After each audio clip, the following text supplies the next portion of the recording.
Quisiera por favor que en esta tarde vayan conmigo al segundo libro de Samuel. Segundo libro de Samuel, capítulo 12. Vamos a leer los versículos 15 al 24. El segundo libro de Samuel, capítulo 12, vamos a leer los versículos 15 al 24.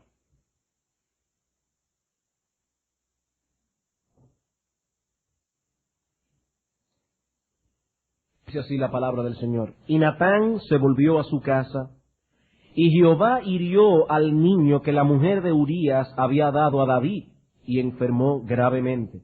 Entonces David rogó a Dios por el niño, y ayunó David, y entró y pasó la noche acostado en tierra. Y se levantaron los ancianos de su casa, y fueron a él para hacerlo levantar de la tierra, mas él no quiso, ni comió con ellos pan. Y al séptimo día murió el niño. Y temían los siervos de David hacerle saber que el niño había muerto, diciendo entre sí, cuando el niño aún vivía, le hablábamos y no quería oír nuestra voz. ¿Cuánto más se afligirá si le decimos que el niño ha muerto? Mas David, viendo a sus siervos hablar entre sí, entendió que el niño había muerto. Por lo que dijo David a sus siervos, ¿ha muerto el niño? Y ellos respondieron, ha muerto. Entonces David se levantó de la tierra, y se lavó y se ungió, y cambió sus ropas, y entró a la casa de Jehová, y adoró. Después vino a su casa, y pidió, y le pusieron pan, y comió. Y le dijeron sus siervos, ¿qué es esto que has hecho? Por el niño viviendo aún ayunabas y llorabas, y muerto él te levantaste y comiste pan. Y él respondió, viviendo aún el niño, yo ayunaba y lloraba, diciendo, ¿quién sabe si Dios tendrá compasión de mí y vivirá el niño? Mas ahora que ha muerto, ¿para qué he de ayunar? ¿Podré yo hacerle volver? Yo voy a él, mas él no volverá a mí. Y consoló David a Betsabé su mujer, y llegándose a ella, durmió con ella, y ella le dio a luz un hijo, y llamó su nombre Salomón, al cual amó Jehová. Los capítulos 11 y 12 del primer libro de Samuel, del segundo libro de Samuel, narra uno de los incidentes más desagradables de todo el Antiguo Testamento. La historia del pecado de David con Betsabé, la esposa de Urías Eteo, y las consecuencias que vinieron a su vida por causa de ese pecado. Ciertamente no es agradable para un predicador tocar un texto como este, pero este texto es parte de la palabra de Dios. Y nosotros entendemos que hay beneficios para el pueblo de Dios que podemos derivar de esta historia. Cuando estamos leyendo a través de todo el Antiguo Testamento y llegamos al segundo libro de Samuel, a este pasaje, quisiéramos que esta historia no estuviese allí, que ese incidente nunca hubiese ocurrido. Pero lo cierto es, hermanos, que ocurrió. Y no solo que ocurrió, sino que el Espíritu Santo obró en uno de los autores sagrados para que este hecho quedase registrado para el conocimiento del pueblo de Dios a través de las edades y generaciones. En 2 Timoteo capítulo 3, versículo 16, el apóstol Pablo nos dice que toda la Escritura, incluyendo estos dos capítulos del Antiguo Testamento, es inspirada y útil. Siendo parte de la palabra de Dios, este texto es y seguirá siendo de edificación y de advertencia para el pueblo de Dios hasta que nuestro Señor Jesucristo vuelva.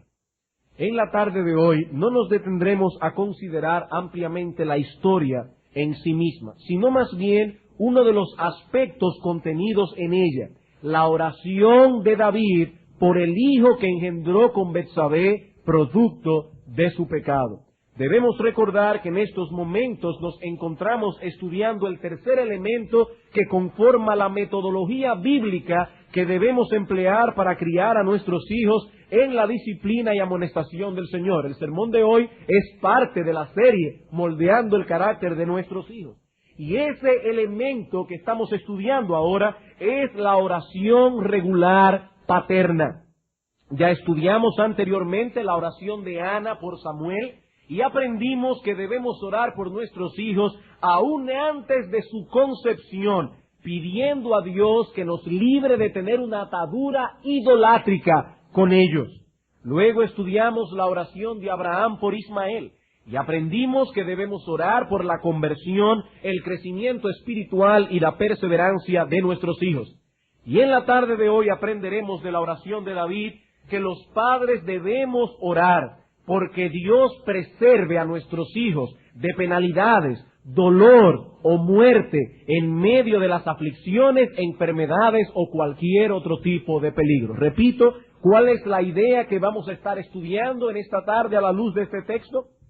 Que los padres debemos orar porque Dios preserve a nuestros hijos de penalidades, dolor o muerte cuando éstos se encuentren en medio de aflicciones, enfermedades o peligros de cualquier tipo. Y al igual que en los sermones anteriores, dividiremos este en 5 encabezados. En primer lugar, veremos las trágicas circunstancias que causaron esta oración de David. Las trágicas circunstancias que enmarcan esta oración del rey David. En segundo lugar, veremos la urgencia con que David ofreció esta oración a Dios. En tercer lugar, veremos la respuesta negativa de Dios. En cuarto lugar, llegaremos al corazón de este estudio, la sorprendente reacción de David a la negativa divina, y finalmente veremos algunas aplicaciones prácticas que podemos derivar de esta oración. Debo hacer la salvedad, hermanos, como lo he hecho en otras ocasiones, que este esquema no es original. Como hemos dicho antes, en esta serie de sermones hemos basado un buen número de ellos, aunque no todos, pero un número de ellos, en una serie predicada hace unos años atrás por el hermano Greg Nichols en la Iglesia Bautista de Trinity. Vamos a comenzar entonces viendo las trágicas circunstancias que enmarcan esta oración de David, o que causaron esta oración del rey David. No nos detendremos en esta historia, por cuanto es muy conocida para la mayoría. Solo daremos unos breves detalles que nos ayuden a situar esta oración en su contexto histórico. Como todos sabemos, o me imagino que la mayoría sabemos, David era rey de Israel. Y por cierto, un hombre casado. Probablemente cuando ocurrió este evento, David estaba en su mediana edad. Dice la Escritura que en una ocasión David, a pesar de que debía estar en la guerra, nos dice la palabra que este hombre estaba descansando en el terrado de su casa, y estando en el lugar donde no debía estar, vio lo que no debió haber visto, a una mujer hermosa que se estaba bañando. La visión de esta mujer encendió la corrupción, la pecaminosidad de David. David se encendió en su lascivia en este momento. ¿Qué debió hacer David en ese instante? David debió inmediatamente ir delante de la presencia de Dios, pedirle perdón por esos pecados que él había acumulado en su mente ante la visión de esta mujer hermosa, y apartarse de este objeto de pecado lo más lejos posible. ¿Pero fue eso lo que hizo David? No, hermanos. David comenzó a racionalizar su pecado. David comenzó a racionalizar sus pensamientos. Mandó a preguntar por esta mujer, y sus siervos le dijeron: esa mujer es Betsabé, mujer de Urías Eteo. En otras palabras, David, ten mucho cuidado con lo que vas a hacer. Tú eres un hombre casado, esta mujer es casada. Mucho cuidado, David. Pero dice la Escritura que David mandó a traer esta mujer a su presencia, durmió con ella, pecó de adulterio, y esta mujer salió embarazada.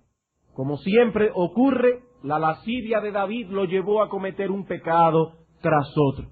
Dice la palabra que para esconder la maldad que este hombre de Dios había hecho, mandó a buscar al esposo que estaba en la guerra, peleando en ese momento, defendiendo precisamente el pueblo sobre el cual Dios lo había puesto a él como rey.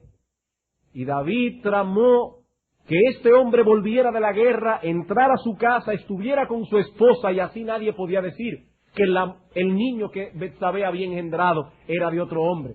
Pero Urías fue más noble que el rey David, y dice la Escritura que no quiso dormir en su casa esa noche sabiendo que sus compañeros de guerra estaban peleando en el campo de batalla. ¿Qué hizo David? Mandó una nota con el mismo Urías Eteo al general del ejército para que lo pusieran a propósito en el lugar más conflictivo.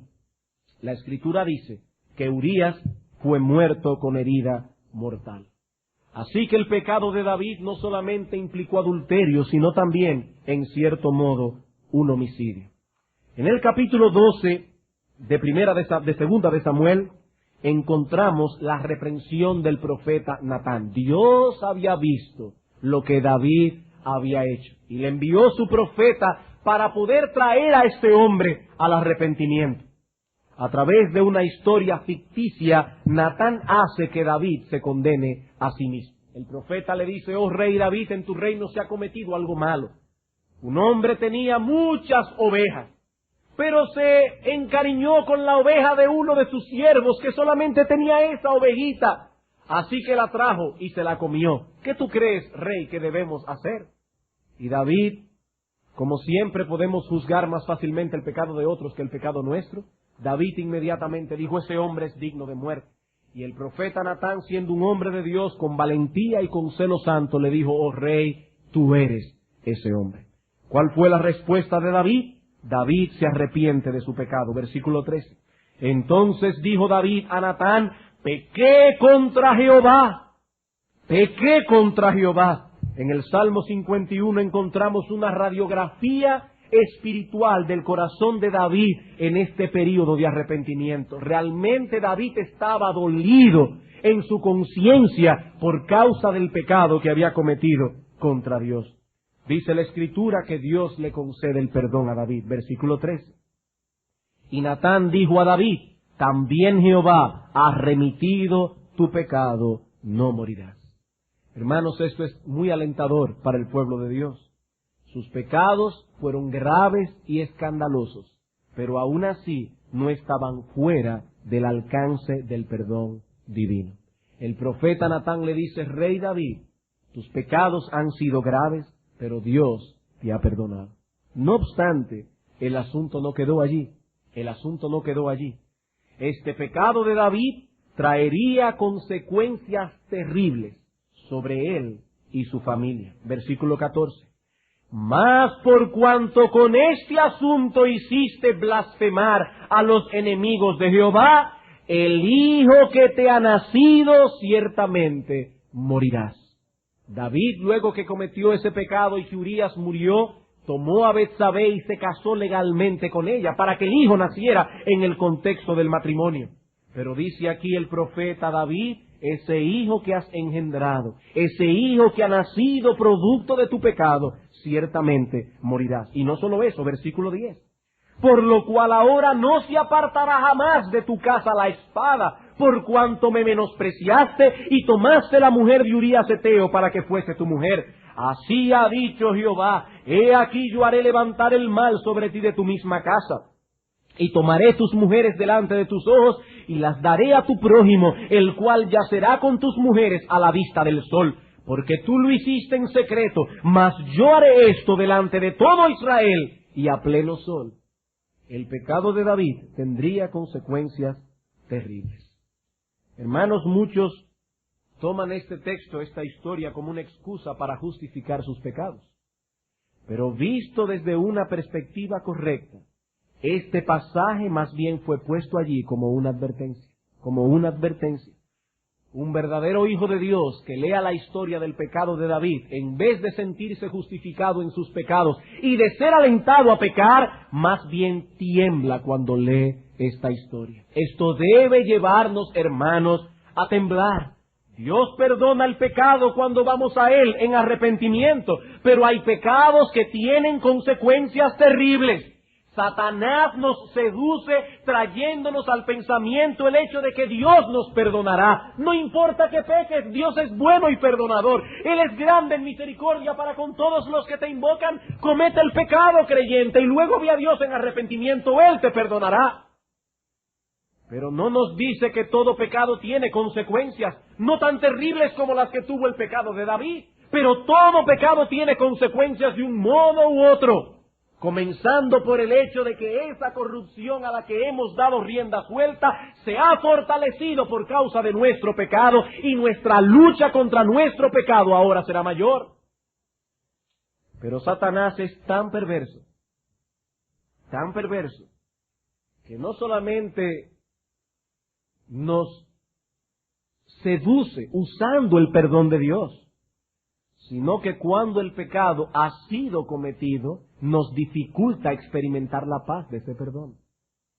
En otras palabras, Satanás minimiza el pecado antes de cometerlo y lo maximiza después de cometido, para aplastar nuestra conciencia. El pecado de David tuvo graves consecuencias. Basta leer la historia de este hombre de Dios a partir de ese punto y veremos que Dios no habla en vano. Una de esas consecuencias tuvo que ver con la criatura que David concibió con Betsabé, esa criatura que vino como fruto del pecado que habían cometido. Alguien puede preguntar, pero pastor, si Dios lo perdonó, ¿por qué el castigo entonces? Dios lo perdonó, ¿por qué el castigo?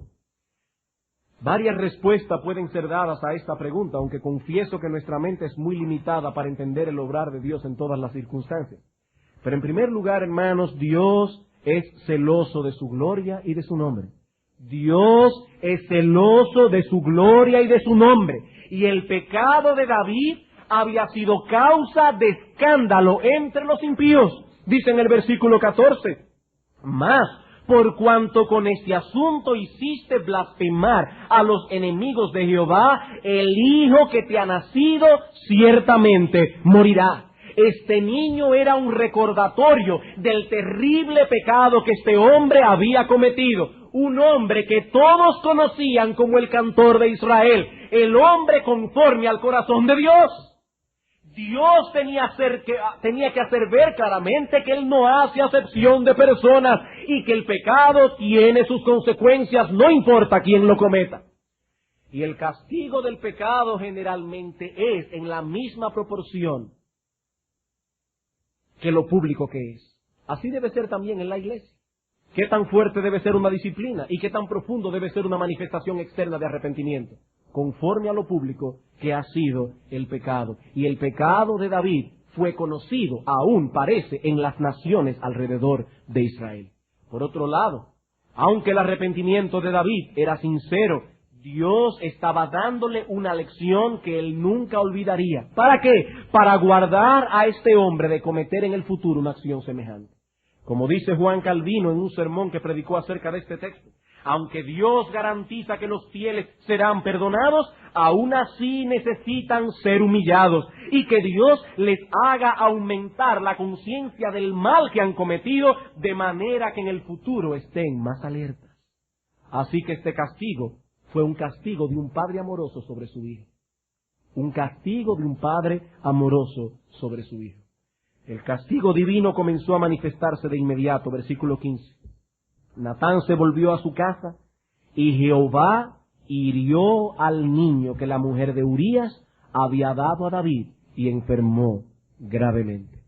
Esto nos lleva a nuestro segundo punto, la urgencia con que David ofreció esta oración a Dios. Esta urgencia se manifiesta en dos cosas. David ayunó y se pasó la noche completa sin dormir. Versículo 16 al 18. Entonces David rogó a Dios por el niño, y ayunó David, y entró y pasó la noche acostado en tierra. Y se levantaron los ancianos de su casa, y fueron a él para hacerlo levantar de la tierra, mas él no quiso, ni comió con ellos pan. Y al séptimo día murió el niño. David se negó a sí mismo dos cosas, la comida y el descanso. Este hombre se humilló, se afligió delante de Dios. Y no por unas horas, hermanos, por 7 días. Por 7 días David rehusó comer pan. David quería dedicar todas las fuerzas de su alma a la oración que estaba haciendo por su hijo. Hermanos, muchos hoy día se hubiesen alegrado de que el niño muriera.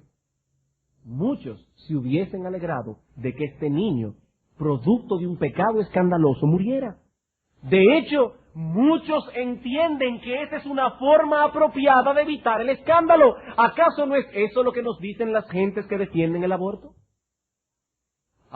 Si una mujer es violada, por ejemplo, y sale embarazada, o hay un problema similar, que aborte el niño, nadie se va a dar cuenta. Es una forma de meter la basura debajo de la alfombra. Pero David estaba más interesado en la vida de su hijo que en su propia reputación. Su actitud es totalmente contraria a la que manifiestan hoy esos criminales que defienden el aborto.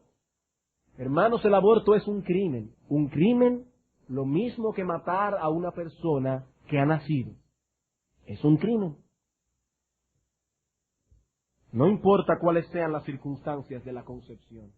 David realmente anhelaba que Dios tuviera misericordia de su hijo. Pero Dios respondió negativamente su oración. Y veremos ahora en tercer lugar la respuesta negativa de Dios, versículo 18. Al séptimo día murió el niño. Hermanos, Dios dijo que no. David se pasó 7 días orando y ayunando sinceramente, derramando su corazón en la presencia del Altísimo, y Dios dijo que no.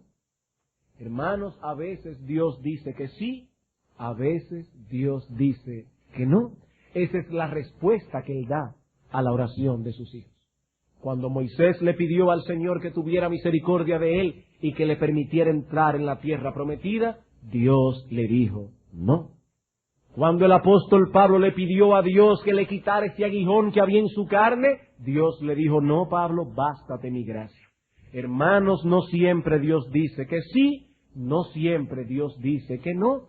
Y se le hace mucho daño a los creyentes, es cruel cuando se les dice que si Dios responde negativamente a sus oraciones es por falta de fe o de sinceridad. Eso no es cierto. David oró sinceramente por este niño. David derramó su corazón delante de Dios con fe, pero Dios le dijo que no.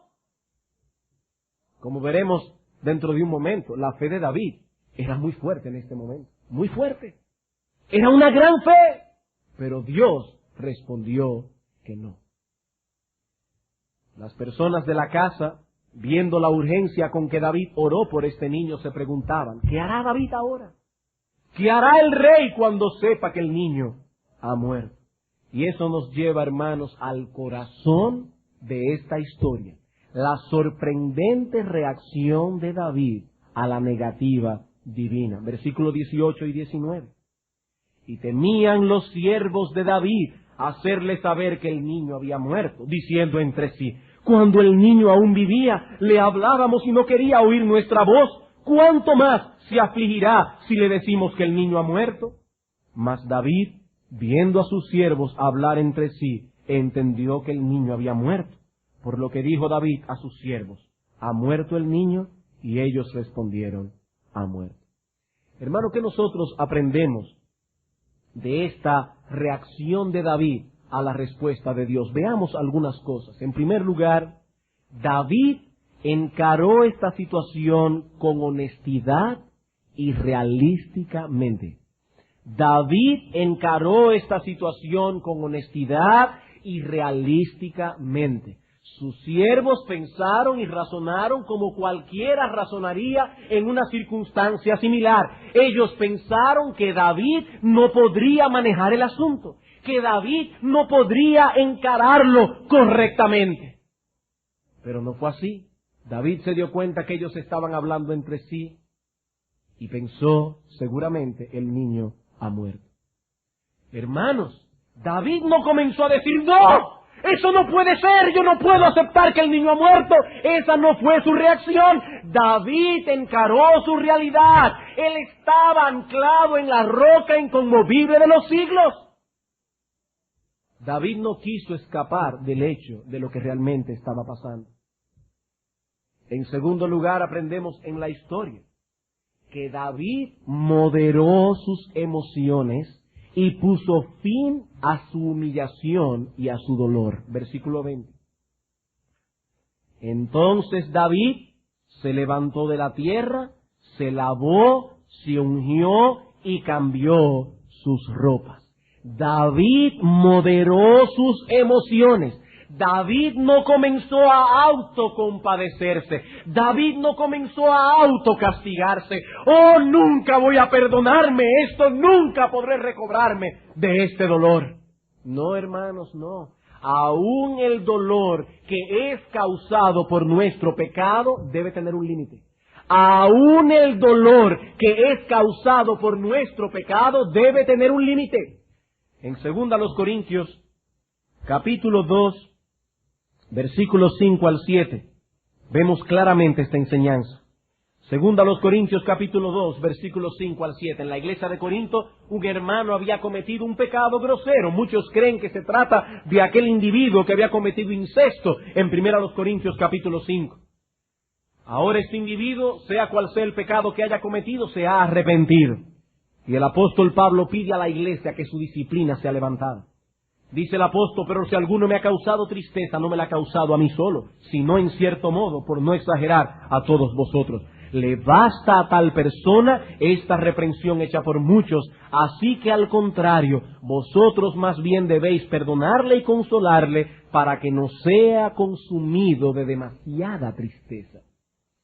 Hermanos, nosotros podemos llegar a un punto en que haya demasiada tristeza. Y cuando hablamos de demasiada tristeza, estamos hablando de más tristeza de la que debiera haber. Pastor, ¿y cómo yo sé que yo estoy quebrantando los límites? ¿Cómo yo sé que estoy teniendo demasiada tristeza? Cuando tú no permites recibir en tu corazón el perdón de Dios.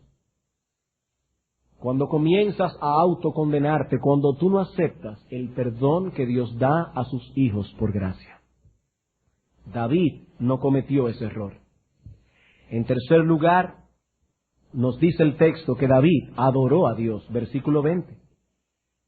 No solamente se lavó y se ungió y cambió sus ropas, sino que se nos dice, entró en la casa de Jehová y adoró. David no reaccionó con resentimiento hacia Dios por la decisión que Dios había tomado. En ningún momento vemos a David cuestionando la decisión de Dios. David no estaba airado contra Dios, ni frustrado porque su oración había sido respondida negativamente. Se postró delante de Dios y le adoró, sabiendo que Él es soberano y que sabe lo que está haciendo. Y más aún, sabiendo que hay muchas cosas que no podremos entender de este lado del cielo. Hermanos, es así como se prueba la madurez de nuestra fe. Es así como se prueba la madurez de nuestra fe. Cuando podemos en confianza, aunque no entendamos lo que Dios está haciendo, decir: Señor, tú eres sabio, tú eres bueno, tú eres justo. Te adoro por la respuesta que has dado a mi oración. Dice la Escritura en Job capítulo 1 versículo 20 que esa fue la reacción de Job cuando le avisaron que todos sus hijos habían muerto y que lo había perdido todo. Entonces Job se levantó y rasgó su manto y rasuró su cabeza y se postró en tierra y adoró. Hermanos, eso es descansar en la soberanía de Dios. Cuando una persona descansa únicamente en el poder de Dios, tendrá problemas. Hermanos, escuchen esto. Cuando un creyente descansa únicamente en el poder de Dios, tendrá problemas. Tarde o temprano será defraudado. Ese es el problema de todos estos grupos religiosos fanáticos que están todo el tiempo hablando solamente del poder de Dios. El poder de Dios. Dios tiene poder. Dios tiene poder. Él puede sanarte. Él puede curarte. Él puede levantarte. Sí, hermano, Dios tiene poder. Dios puede sanar a los enfermos, pero Dios a veces decide no hacerlo. Dios a veces decide más bien enfermar a los que están sanos, porque Él es Dios. Por lo tanto, no debemos confiar únicamente en el poder de Dios, sino en su soberanía. No solamente Él es poderoso, sino también soberano para dispensar su poder cuando y como le place. Por lo tanto, al orar no solamente confiaremos en el poder de Dios, sino también en que Dios sabe lo que está haciendo. Dios sabe lo que está haciendo. Indudablemente David confiaba en que Dios era poderoso. Su hijo estaba moribundo a punto de desfallecer y aún así él oraba por su hijo. Eso es fe. Pero cuando su hijo murió, este hombre descansó en el hecho de que Dios sabía lo que estaba haciendo. En cuarto lugar, vemos en la historia que David reasumió su vida normal. David reasumió su vida normal. Dice en el texto, en el versículo 20, otra vez al final: después vino a su casa y pidió y le pusieron pan y comió. En otras palabras, David no asumió un patrón escapista de comportamiento. David no se fue por ahí a emborracharse para poder olvidar sus penas, que era lo que hacía mucha gente en ese tiempo, como lo hace también en el día de hoy. Si David hubiese vivido en la época de hoy, también hubiéramos dicho que no tomó tranquilizantes. Hermanos, tenemos que tener mucho cuidado, porque aún vemos en los creyentes un patrón escapista de comportamiento en ocasiones. Quieren escapar de su realidad. No estamos diciendo con esto que en todas y cada una de las circunstancias en que un creyente toma tranquilizantes está pecando contra Dios. Pero para un creyente tomar una cosa de esas, tiene que estar muy seguro y su conciencia muy tranquila de que ciertamente lo está haciendo correctamente. Nosotros no podemos estar escapando de nuestra realidad. No podemos estar dependiendo de esas cosas. Eso hacen los impíos y los paganos. Nosotros confiamos en la roca inconmovible de los siglos. Tampoco asumió un patrón fanático de comportamiento orando porque Dios resucitara a su hijo. No. David aceptó que el asunto estaba concluido y que ya no se podía hacer nada más. Una nota aquí de balance. No estoy diciendo que David se comportó con ligereza. No estoy diciendo que David dijo, bueno, el niño se murió, ya, ¿qué voy a hacer? No. Estoy diciendo que se comportó con normalidad. David reasumió su comportamiento normal de vida. Y no solo en el hecho o en el sentido de comer o beber, sino que aún reasumió su vida marital con Betsabé. No olvidemos que ahora Betsabé era su esposa legal. Versículo 24. Y consoló David a Betsabé, su mujer, y llegándose a ella, durmió con ella. Y ella le dio a luz un hijo y llamó su nombre Salomón, al cual amó Jehová. Hermanos, el comportamiento de David en este lugar, en este momento, es sumamente aleccionador. David no se centró únicamente en su dolor, sino que también estaba atento al dolor de su esposa. David no asumió ese patrón de vida egoísta que pretende olvidar todo aquello que pueda recordarle su dolor a una costa de que otros sufran por su egoísmo. Como por ejemplo, David pudo haber despedido a Betsabé y decirle, oh mujer, tú has sido la causa de mi pecado, tú has sido la causa de mi caída, no quiero verte nunca más. Pero esa no fue la manera en que David reaccionó. David no la despidió, era su esposa, era su mujer legalmente ahora. Más bien lo que hizo fue consolarla. Tampoco David dijo, prometo nunca más volver a tener intimidad con mi esposa para expiar mi culpa. No, hermanos, Dios lo había perdonado y no había razón alguna para que David estableciera ahora un sistema de penitencias para agradar a Dios. David reasumió una vida normal. David estaba descansando en la gracia y el perdón de Dios. Si Dios lo había perdonado, ¿por qué él no podía perdonarse a sí mismo? Las personas de la casa reaccionaron. Versículo 21. Y le dijeron sus siervos, ¿qué es esto que has hecho? Por el niño viviendo aún, ayunabas y llorabas. Y muerto él, te levantaste y comiste pan. ¿Cómo es eso, David? En cierto modo, esto ilustra algo de lo que veíamos esta mañana. Cuando reaccionamos bíblicamente en medio de situaciones críticas, eso nos brinda una excelente oportunidad para dar una razón de la esperanza que hay en nosotros. Cuando un cristiano actúa como un cristiano en medio de la crisis, eso provoca preguntas.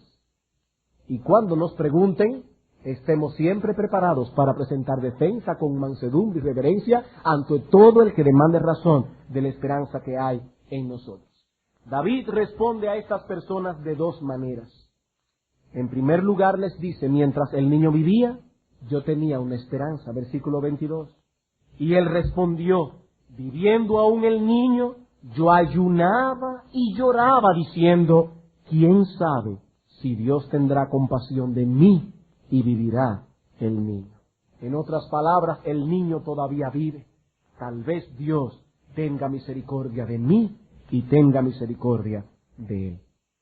aun a pesar de que Dios le había dicho explícitamente que el niño moriría. Hermanos, muchas veces Dios nos pone las cosas difíciles, no para que dejemos de orar, sino para que oremos con más fervor. Ustedes recuerdan aquel momento cuando el profeta Jonás llegó delante de Nínive, aquella gran ciudad. ¿Cuál fue su mensaje evangelístico?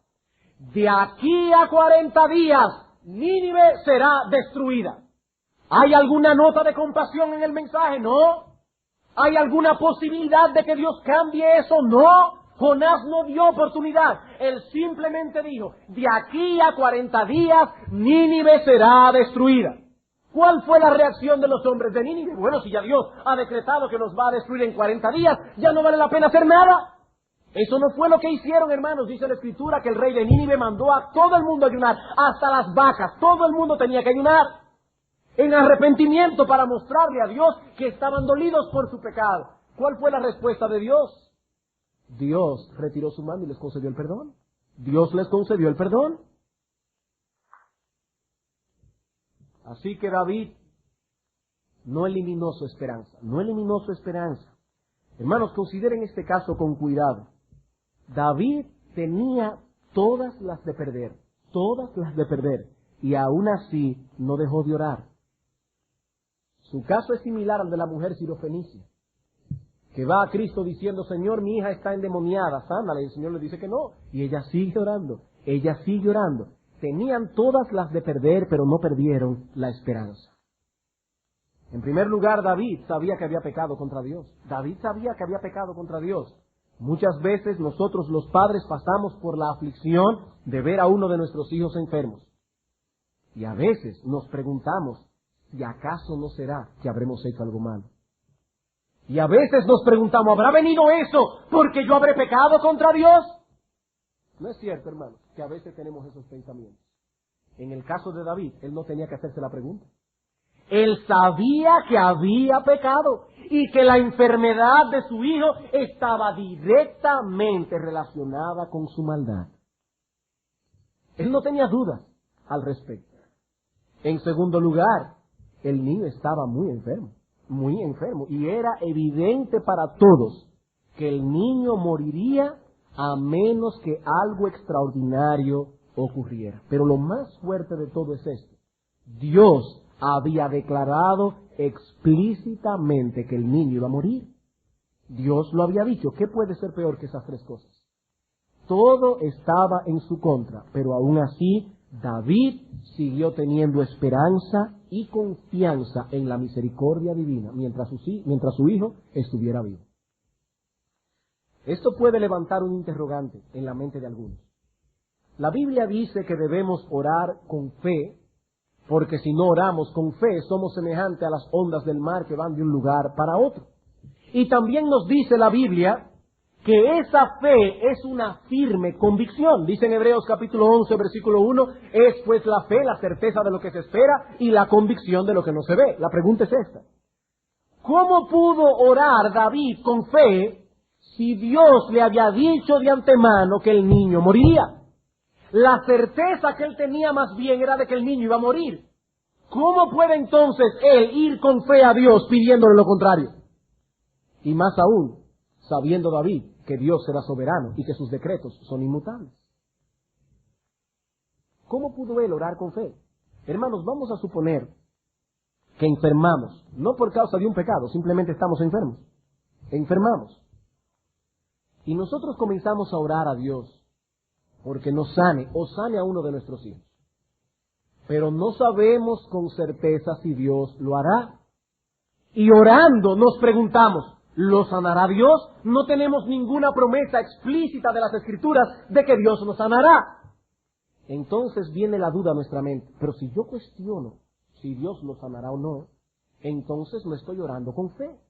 Yo debería más bien pedir con la certeza y la convicción de que Dios lo va a sanar. No, hermanos, no necesariamente. La convicción que debemos tener al orar es de que Dios nos oye.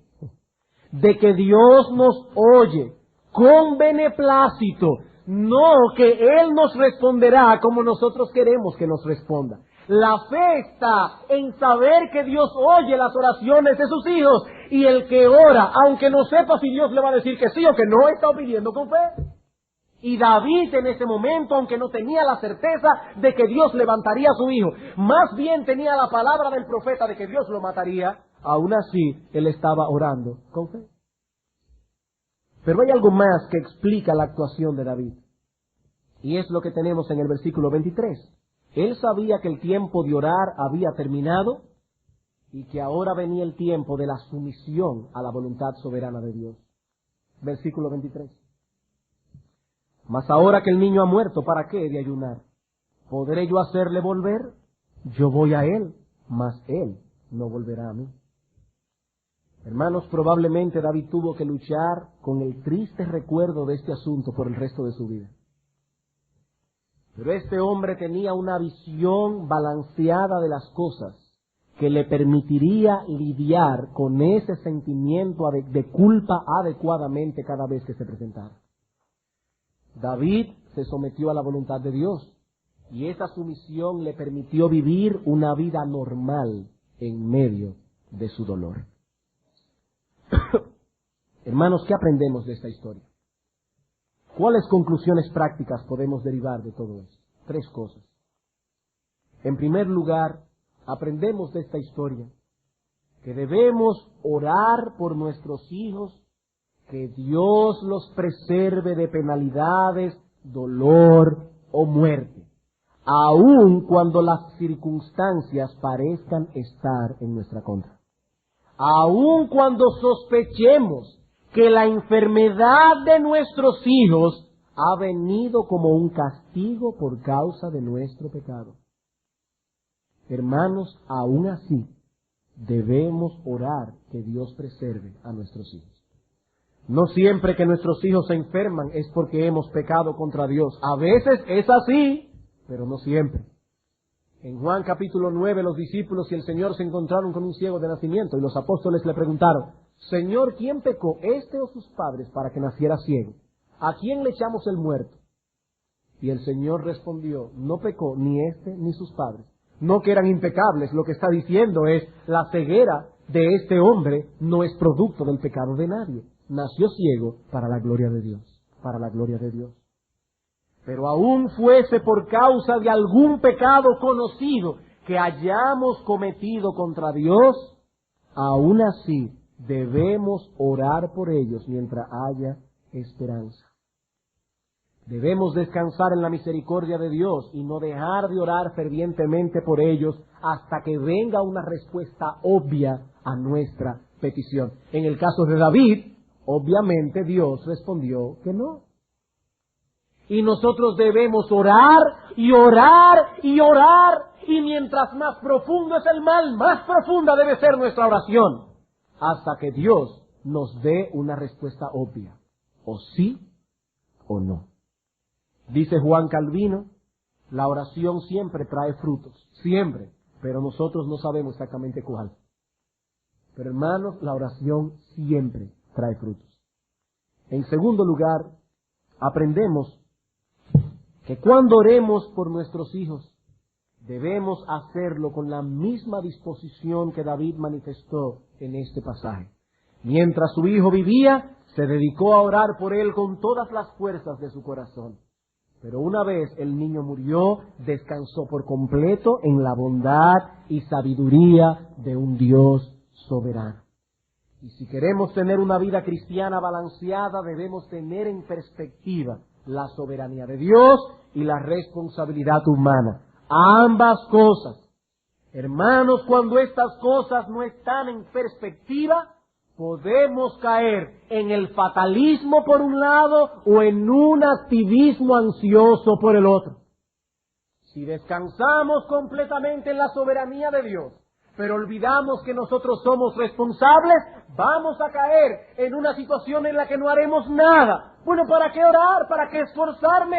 Si ya Dios va a hacer lo que va a hacer. Sus decretos son inmutables y mi oración no va a cambiar nada. Hermanos, eso es fatalismo. Y los cristianos no debemos ser fatalistas. Dios ha decretado todo cuanto pasará, pero ha decretado que eso ocurra a través de medios. Si queremos el fin, debemos usar los medios. Y uno de los medios que Dios ha decretado usar es la oración de su pueblo. No tenéis lo que queréis, porque no pedís. Debemos cuidarnos del hipercalvinismo y del arminianismo. El hipercalvinista dice, ya Dios determinó quiénes se van a salvar y quiénes se van a perder. ¿Para qué predicar el Evangelio entonces? Porque Dios ha decretado que aquellos que se van a salvar se salvarán por la locura de la predicación. Y nosotros, si queremos ver a los perdidos salvados, debemos predicarles el Evangelio. No somos hipercalvinistas, pero tampoco somos arminianos. El arminiano piensa que todo está en las manos del hombre y que es el hombre que decide. Y que aún nosotros podemos cambiar los decretos divinos por nuestra oración. No, hermanos, no. Nosotros no podemos cambiar la mente de Dios. No somos fatalistas, pero tampoco vamos a caer en un activismo ansioso. Dios es soberano, el hombre es responsable. Y aunque no entendamos esto, ambas cosas están incluidas en la palabra de Dios.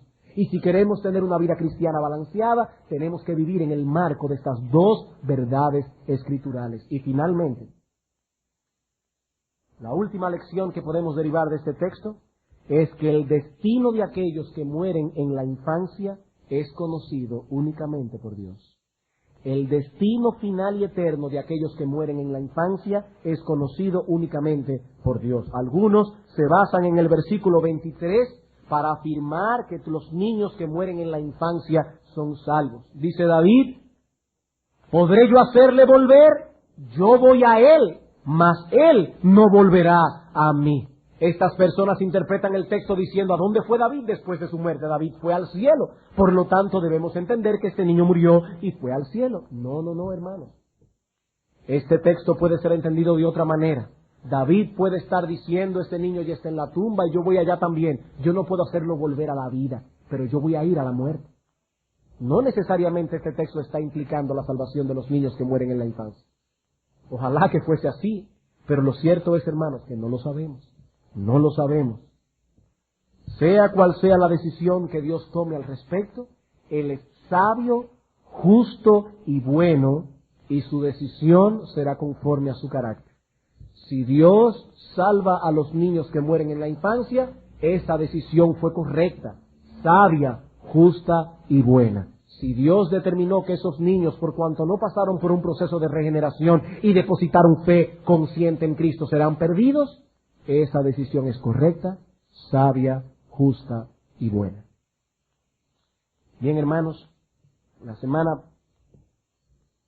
no la que viene, sino la próxima, continuaremos estudiando algunos modelos más de oración que nos enseñarán cómo debemos los padres orar por nuestros hijos para que sean preservados por Dios. Vamos a orar.